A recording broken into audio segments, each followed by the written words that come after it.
Hello friends, welcome to my channel my unique academy. Friends, मैं आपको पढ़ा रहा था इंग्लिश ग्रामर और अभी तक इंग्लिश ग्रामर में यानी कि मैं आपको सिंटैक्स पढ़ा रहा था। फ्रॉम बेसिक टू एडवांस हमको पढ़ाना है।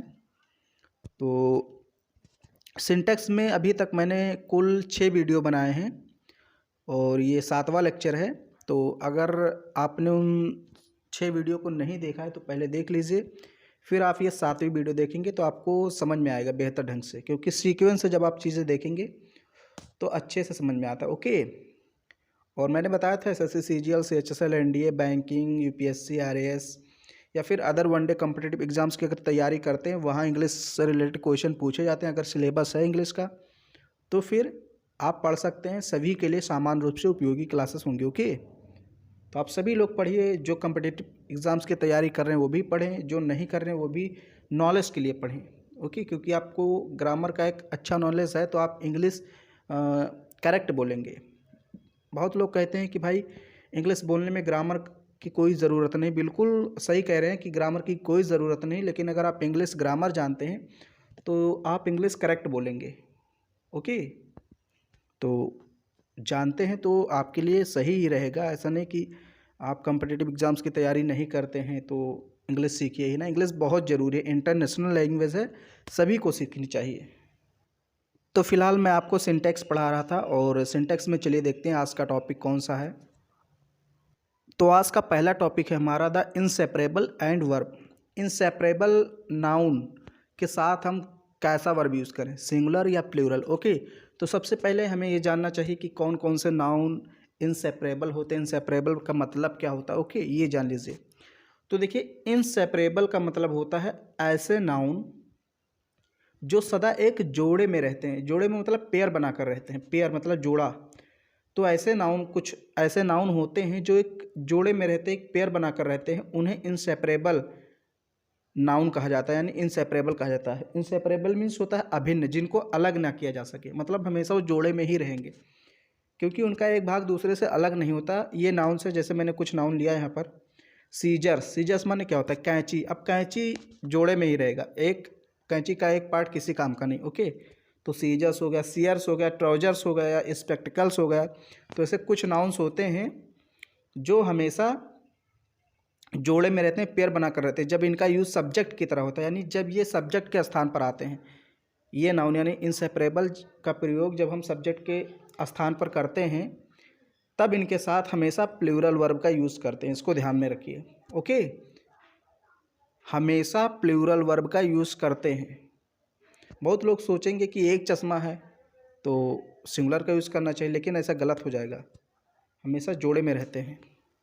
जब इनका यूज़ सब्जेक्ट की तरह होता है तब इनके साथ प्लूरल वर्ब का यूज़ करते हैं, परंतु जब इनके पहले ए पेयर ऑफ लगा हो, मान लीजिए इन इनसेपरेबल नाउन के पहले ए पेयर ऑफ लगा है, तब सिंगुलर वर्ब का यूज़ करते हैं। ये बात ध्यान देने योग्य है। ओके, बहुत ज़रूरी है। पहला एग्जांपल देखिए, माई सीजर्स आर शार्प। तो माई सीजर्स यानी जो मेरी कैंची है बहुत शार्प है, यानी धारदार है, तेज़ है। ओके, तो अब यहाँ देखिए एक ही कैंची है लेकिन हमने आर का यूज़ किया। क्यों? क्योंकि वो कैंची जो है जोड़े में है, दो पार्ट होते हैं ना कैंची के, तो इसलिए हमने आर का यूज़ किया। अब लेकिन देखिए हमने कहा कि a pair of scissors. A pair of, मैंने कहा था जब ए पेयर लगा देंगे, ए पेयर ऑफ लगा देंगे इनसेपरेबल नाउन के पहले तो हमेशा सिंगुलर वर्ब का यूज़ होगा। तो यहाँ पर हमने हैज़ का यूज़ किया। हैज़ यानी सिंगुलर। ओके, हैव यूज़ करते तो प्लूरल हो जाता। तो हमने कहा a pair of scissors has been purchased, यानी कि एक कैंची खरीदी गई, यानी कैंची का एक जोड़ा। ओके, ए पेयर ऑफ, ए मतलब एक जोड़ा। ओके, तो हमने ए पेयर ऑफ लगा दिया सीजर्स के पहले, इसलिए यहाँ पर सिंगुलर वर्ब आएगा। फिर तीसरा सेंटेंस ऐसे देखिए, your trousers are very loose. Trousers का मतलब पजामा कह सकते हैं। ओके, तो your trousers are very loose, तो हमने यहाँ पर सिर्फ ट्राउजर्स का यूज़ किया, इसलिए हमने प्लूरल वर्ब का यूज़ किया। लेकिन चौथा सेंटेंस है ए पेयर ऑफ ट्राउजर्स, तो यहाँ देखिए हमने ट्राउजर्स के पहले ए पेयर ऑफ लगा दिया। और जब मैंने बताया कि जब ए पेयर ऑफ लगाएंगे ट्राउजर्स के पहले, या जितने भी इनसेपरेबल नाउन्स होते हैं जैसे स्पेक्टिकल्स हो गया, या आप सोच सकते हैं जैसे पैंट हो गया, कोई भी चीज़ अगर वो दो पार्टों में है तो आप हमेशा उसके पहले अगर ए पेयर ऑफ आ जाता है तो सिंगुलर वर्ब का यूज़ करें। अगर ए पेयर ऑफ नहीं आता है, सिर्फ ट्राउजर्स, शेयर्स, सीजर्स, स्पेक्टिकल्स ऐसा कुछ आता है, तो आप प्लूरल वर्ब का यूज़ करेंगे। दूसरा पॉइंट आज का है द हाइफिनेटेड एक्सप्रेशन। कुछ सेंटेंस ऐसे होते हैं जिससे हाइफिनेटेड एक्सप्रेशन का बोध होता है। जैसे अब देखिए हाइफिनेटेड एक्सप्रेशन क्या है। कुछ वाक्यों में सिंगुलर नाउन के बाद प्रीपोजिशन आता है। कुछ सेंटेंस होते हैं जिनमें क्या होता है कि पहले सिंगुलर नाउन आता है, फिर उसके बाद प्रीपोजिशन आता है और उसके बाद उसी नाउन को दोहराया जाता है। यानी नाउन है कोई सिंगुलर, उसके बाद कोई प्रीपोजिशन आ गया, फिर सेम नाउन को दोहरा दिया गया। शब्दों की ऐसी बनावट को हाइफिनेटेड एक्सप्रेशन कहा जाता है। ओके, जैसे रो अपान रो, तो देखिए रो नाउन है, फिर प्रीपोजिशन है, फिर रो को हमने लिख दिया, रो अपान रो। एक और देखिए शिप आफ्टर शिप। ओके, तो नाउन प्रीपोजिशन नाउन, यानी कि कोई सिंगुलर नाउन है, ध्यान दीजिए प्लूरल नाउन नहीं हो सकता, सिंगुलर नाउन ही होगा। ओके, सिंगुलर नाउन के बाद प्रीपोजिशन, फिर वही सेम नाउन आ जाता है, तो इसको बोलते हैं हाइफिनेटेड एक्सप्रेशन। तो ऐसे एक्सप्रेशन के साथ हमेशा सिंगुलर वर्ब का यूज़ करते हैं। जैसे एग्जांपल पहला देखिए, ship after ship is selling by. एक एक करके सारी शिप बिक रही, मतलब बिकती जा रही हैं। ओके, इसका मतलब यही होगा, एक एक करके सारी शिप बिकती जा रही हैं, सारी जहाज़ें बिक रही हैं। Ship after ship is selling by. फिर दूसरा एग्जांपल है, तो हमने यहाँ पर इज यूज़ किया, ध्यान रखिए सिंगुलर वर्ब। ओके, दूसरा एग्जांपल है 1 hour after another has passed away. 1 hour after another, तो another मीन्स यहाँ पर 1 hour। ओके, अब यहाँ पर उसने दोबारा नहीं यूज़ किया, another का यूज़ किया, यानी एक एक करके घंटे बीतते जा रहे थे, मतलब घंटे बीतते जा रहे थे, सब घंटे बीत गए। कहने का मतलब समय बीतता चला गया, वही ये कह रहा है। 1 hour, पहले 1 hour बीता, आफ्टर अनदर उसके बाद दूसरा। कहने का मतलब एक एक करके घंटे बीतते चले गए, समय बीतता चला गया। ओके, तो यहाँ पर हमने हैज़ यूज़ किया, क्यों? क्योंकि मैंने बताया जब नाउन उसके बाद प्रीपोजिशन और फिर वही नाउन यानी सिंगुलर नाउन, तो हम हमेशा वर्ब सिंगुलर यूज़ करेंगे। ध्यान दीजिए कि सेंटेंस में सिंगुलर नाउन होना चाहिए। यहाँ शिप्स नहीं हो सकता, यस लगा देंगे अगर शिप में तो गलत हो जाएगा। सिंगुलर नाउन प्रीपोजिशन फिर सिंगुलर नाउन अगर है कहीं, हाइफिनेटेड एक्सप्रेशन उसको कहा जाता है। ओके, और हमेशा सिंगुलर वर्ब का यूज़ किया जाता है। अब ये जो थर्ड पॉइंट है काफ़ी इंपॉर्टेंट है। ओके, और यहाँ से क्वेश्चन पूछे ही जाते हैं और बहुत ही आसान है। Noun equivalent and the verb. तो सबसे पहले आप समझिए नाउन इक्विवेलेंट क्या है। यदि वाक्य का सब्जेक्ट कोई नाउन इक्विवेलेंट, अब नाउन इक्विवेलेंट का मतलब बताया गया है, देखिए नाउन के समान प्रयुक्त होने वाला इन्फिनिटिव, जीरंड, फ्रेज या क्लॉज। कहने का मतलब कभी कभी सब्जेक्ट के स्थान पर जीरंड आ जाता है, इन्फिनिटिव आ जाता है, कोई फ्रेज आ जाता है या कोई क्लॉज आ जाता है सब्जेक्ट के स्थान पर, यानी सेंटेंस के पहले, सबसे पहले सब्जेक्ट ही होता है। सेंटेंस में सबसे पहला स्थान सब्जेक्ट का होता है। तो कभी कभी क्या होता है, सब्जेक्ट के स्थान पर इन्फिनिटिव आ जाता है, जीरंड आ जाता है, कोई फ्रेज आ गया या कोई क्लॉज आ गया और वो नाउन के समान प्रयोग किए जाते हैं, तो इनको बोला जाता है नाउन इक्विवेलेंट। मतलब नाउन के लगभग लगभग ये बराबर हैं, इनको नाउन के बराबर दर्जा दिया जाता है। और इनके साथ एक चीज़ है कि हमेशा सिंगुलर वर्ब का यूज़ किया जाता है, हमेशा। यानी इन्फिनिटिव अगर आपका सब्जेक्ट है, जीरंड आपका सब्जेक्ट है, या फ्रेज आपका सब्जेक्ट है, या क्लॉज आपका सब्जेक्ट है, अगर ये चारों चीज़ें इस आपके सब्जेक्ट के स्थान पर आ रही हैं तो वर्ब हमेशा सिंगुलर ही होगा। जैसे पहला sentence, to walk is healthy, यानी चलना स्वास्थ्यदायक होता है, स्वास्थ्यवर्धक होता है। टू वॉक, तो टू वॉक क्या है यहाँ पर, इन्फिनिटिव, और ये इन्फिनिटिव यहाँ पर सब्जेक्ट के तौर पर आया, यानी सब्जेक्ट के स्थान पर आया है। और सब्जेक्ट के स्थान पर या तो नाउन है तो प्रोनाउन आता है, इसलिए इसको नाउन इक्विवेलेंट कहा गया। मतलब ये नाउन का काम कर रहा है, नाउन के बराबर है, infinitive. Okay, to walk is healthy, हमने इज़ का यूज़ किया। Walking is a healthy exercise. Okay, तो हमने वॉकिंग इज़ का यूज़ किया, क्यों? क्योंकि वॉकिंग क्या है, जीरंड, और ये सब्जेक्ट के स्थान पर आया, इसलिए जीरंड सब्जेक्ट हुआ। How to do it is a problem. How to do it, इसको कैसे करें, कोई चीज़ है, मतलब कोई चीज़ है, हाउ टू डू इट, इसको कैसे करें, इज़ अ प्रॉब्लम, ये समस्या है। ओके, तो यहाँ पर क्या है, हाउ टू डू इट। देखिए इसमें कहीं वर्ब आ रहा है, नहीं आ रहा है। और मैंने बताया था आपको, शुरू में पढ़ाया है, मैंने इंग्लिश की 7 बातें पढ़ाई हैं, वो प्लेलिस्ट बनी हुई, उसको आप देख लीजिए। उसमें आप फ्रेज, सेंटेंस, वर्ड क्या है, लेटर क्या है, सब मैंने बहुत बेसिक से समझाया है। तो हाउ टू डू इट क्या है, एक फ्रेज है, क्योंकि इसमें वर्ब नहीं। How to do it. अब आप इसमें सोचेंगे कि ये डू तो वर्ब है, नहीं भाई, ये वर्ब नहीं है। हाउ टू डू क्या है, टू डू, ये इन्फिनिटिव है, टू डू इन्फिनिटिव।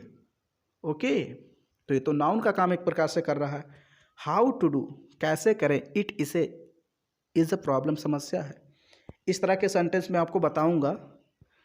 ओके, तो यहाँ पर आप ये मान लीजिए कि हाउ टू डू इट क्या है, फ्रेज है, और इज वर्ब है, और ए प्रॉब्लम ऑब्जेक्ट, यानी कि जो फ्रेज है वो नाउन के स्थान पर आया है, यानी सब्जेक्ट हुआ, क्योंकि नाउन हमेशा कहाँ आता है, सब्जेक्ट के स्थान पर ही आ सकता है भाई। सब्जेक्ट के स्थान पर 2 ही चीज़ें आती हैं, या तो नाउन या तो प्रोनाउन। अगर नाउन नहीं आया है, कोई दूसरी चीज़ है मान लीजिए, तो वो नाउन का काम करेगी। जैसे हाउ टू डू इट, ये यहाँ पर नाउन का काम कर रहा है, इसलिए इसको नाउन इक्विवेलेंट कहा गया है, नाउन के बराबर दर्जा दिया गया है, क्योंकि ये नाउन का काम कर रहा है। तो हाउ टू डू इट क्या हो गया, सब्जेक्ट, इज क्या हो गया, वर्ब, और ए प्रॉब्लम ऑब्जेक्ट, यानी सब्जेक्ट वर्ब ऑब्जेक्ट आपका है। ओके, तो यहाँ पर फ्रेज सब्जेक्ट है। अब देखिए, that he is a poor is known to me, वो गरीब है, सभी लोग जानते हैं, मैं भी जानता हूँ। दैट ही इज़ पुअर, वो गरीब है, इज़ नोन टू मी, ये मेरे द्वारा जाना जाता है, यानी मैं जानता हूँ। तो यहाँ पर पूरा का पूरा क्लॉज ही एक सब्जेक्ट के स्थान पर आ गया। क्लॉज क्या है, एक क्लॉज वगैरह क्या है, मैंने ध्यान से बताया है सब कुछ, बढ़िया से उसको पढ़िए आप, ढंग से एकदम विस्तृत चर्चा की है मैंने। दैट ही इज़ पुअर, ये क्या है, क्लॉज है। क्लॉज में क्या होता है, एक वर्ब होता है, एक सब्जेक्ट होता है। तो देखिए, दैट ही इज़ पुअर, इतने में देखिए एक सब्जेक्ट है, ही सब्जेक्ट है, एक वर्ब है इज़, तो ये क्लॉज अलग हो गया। ओके, तो ये क्या है, क्लॉज, पूरा का पूरा क्लॉज है। दैट ही इज़ पुअर, ये क्लॉज है और सब्जेक्ट का काम कर रहा है, इसलिए सब्जेक्ट के तौर पर आया है, ये पूरा सब्जेक्ट हो गया। फिर इज़ वर्ब है, नॉन टू मी आपका जो बचा, यानी अदर वर्ड ऑब्जेक्ट आप कह लीजिए, कुछ भी कह लीजिए। तो यहाँ पर सब्जेक्ट के तौर पर क्लॉज आया है, क्लॉज के साथ हमेशा सिंगुलर वर्ब का यूज़ करते हैं, इसलिए हमने इज़ का यूज़ किया। ओके, तो अगर आपके सब्जेक्ट के स्थान पर कोई इन्फिनेटिव है, कोई जीरेंड है, कोई फ्रेज है, कोई क्लॉज है, तो हमेशा सिंगुलर वर्ब का यूज़ करना है। आज का हमारा चौथा पॉइंट है the plus adjective and the verb. The plus adjective के साथ किस प्रकार के वर्ब का यूज़ करें, सिंगुलर या प्लूरल। तो सबसे पहले ये समझ लीजिए कि मैं कहना क्या चाहता हूँ। देखिए, कभी कभी आपने ऐसा सेंटेंस देखा होगा कि सब्जेक्ट के स्थान पर उस सेंटेंस में एडजेक्टिव रख दिया जाता है, यानी एडजेक्टिव को ही सब्जेक्ट बना दिया जाता है। तो मैंने तो भाई बताया कई बार कि नाउन प्रोनाउन ही आ सकते हैं, या फिर नाउन के जैसा कोई आए, जैसे जीरेंड, इन्फिनेटिव, फ्रेज, क्लॉज। अब ये तो यहाँ एडजेक्टिव आ गया। तो पहले इस माजरे को पढ़िए और समझिए क्या कह रहा है, फिर मैं समझाता हूँ। यदि एडजेक्टिव का प्रयोग नाउन की तरह हो, कभी कभी क्या होता है, एडजेक्टिव का प्रयोग नाउन की तरह होता है, अभी मैं बताऊँगा कब होता है। ओके, पहले इतना सुनिए। यदि एडजेक्टिव का प्रयोग नाउन की तरह हो और उससे उससे यहाँ उससे होगा, ओके, और उससे बहुत से व्यक्तियों वस्तुओं का बोध हो, बहुत से वस्तुओं व्यक्तियों का बोध होता है, तो वाक्य का सब्जेक्ट होने पर उसके साथ प्लूरल वर्ब का यूज़ किया जाता है। समझिए, कभी कभी क्या होता है कि कोई एडजेक्टिव नाउन का काम करता है और वो सब्जेक्ट के स्थान पर आ जाता है, तो उस टाइम जब वो सब्जेक्ट के स्थान पर आता है तो वो एडजेक्टिव पूरी मानव जात या पूरे व्यक्तियों का या पूरे वस्तुओं का बोध कराता है, किसी एक का नहीं। तो ऐसी स्थिति में उसके साथ प्लूरल वर्ब का यूज़ किया जाता है। अब देखिए, यहाँ पर मैं पहले सेंटेंस पढ़ता हूँ, फिर और समझाता हूँ, अभी इसमें भागिएगा नहीं, और समझाना है थोड़ा सा, तो अभी आप आधा समझें। द रिच आर हैप्पी, तो रिच क्या है, अमीर, रिच माने अमीर। तो ये क्या है, एडजेक्टिव है, लेकिन ये सब्जेक्ट के स्थान पर आया है। और मैंने बताया जब ये सब्जेक्ट का स्थान पर आता है तो इसका मतलब पूरे व्यक्ति, पूरी वस्तु, कोई भी चीज़, वो पूरा। ओके, तो द रिच आर हैप्पी यानी जो अमीर लोग हैं। अब देखिए, एक अमीर के लिए नहीं आया, एक अमीर के लिए नहीं आया है रिच, मतलब सारे के सारे अमीर खुश रहते हैं। तो रिच यहाँ पर किसी एक व्यक्ति के लिए नहीं है, सभी अमीरों के लिए। तो इसलिए हमने सभी के लिए आया तो आर का यूज़ कर दिया। तो ही मैंने कहा प्लूरल वर्ब का यूज़ किया जाता है। द पुअर आर अनहैप्पी, और गरीब जो हैं भाई दुखी रहते हैं। चाहे जहाँ के गरीब को देख लीजिए, चाहे जिस देश के गरीब हों, वो दुखी ही रहते हैं। Okay, the poor are unhappy, तो जो पुअर है ये एडजेक्टिव है, और एडजेक्टिव है, पुअर मतलब गरीब होता है, और लेकिन यहाँ पर पुअर का मतलब है गरीब लोग, रिच का मतलब अमीर लोग, ना कि सिर्फ अमीर। रिच का मतलब यहाँ पर अमीर, पुअर का मतलब गरीब नहीं होता। ओके, रिच का मतलब होता है अमीर लोग, पुअर का मतलब गरीब लोग। अब फिर ऐसे द ऑनेस्ट आर पुअर, आप ये रेड वाला बार बार पढ़ रहे होंगे ना, पढ़ लिया होगा आपने। हाँ, ये यही मैं आपको समझाना चाहता था, इम्पॉर्टेंट है कि ऐसी स्थिति में एडजेक्टिव के पहले द का यूज़ ज़रूर किया जाता है। ओके, देखिए सभी एडजेक्टिव में मैंने द का यूज़ किया, चाहे आप पहला सेंटेंस देख लीजिए, चाहे दूसरा, तीसरा, चौथा। The virtuous are blessed, the blind don't receive light, यानी जो अंधे हैं वो लाइट नहीं देख सकते, लाइट नहीं प्राप्त कर सकते। द डम्ब डोंट स्पीक, गूंगे हैं वो बोल नहीं सकते। तो ये देखिए, dumb, blind, virtuous, honest, poor, rich, ये सब एडजेक्टिव हैं, और ये नाउन का काम तभी करेंगे जब इनके पहले हम द का यूज़ करेंगे। ओके, अगर द का यूज़ ना करें, ऐसे लिखा रिच आर हैप्पी, बिल्कुल सेंटेंस गलत है, 100% गलत है। ओके, तो ऐसी स्थिति में एडजेक्टिव के पहले द का यूज़ जरूर करें। तो बस इतनी सी बात थी, 4 पॉइंट आज मैंने समझाया, और ये 7वां लेक्चर है। इसके बाद 1-2 लेक्चर और आ सकता है सिंटेक्स पर, उसके बाद एक कंप्लीट हो जाएगा आपका सिंटेक्स, और इसको बार बार पढ़िए, प्रैक्टिस कीजिए। आज मैं एक्सरसाइज नहीं दे रहा हूँ, अगले वीडियो में एक्सरसाइज दे दूँगा। ओके, तो वीडियो पसंद आती है तो इसको लाइक शेयर खूब करें, और अगर आप नए हैं तो चैनल को सब्सक्राइब भी कर लें।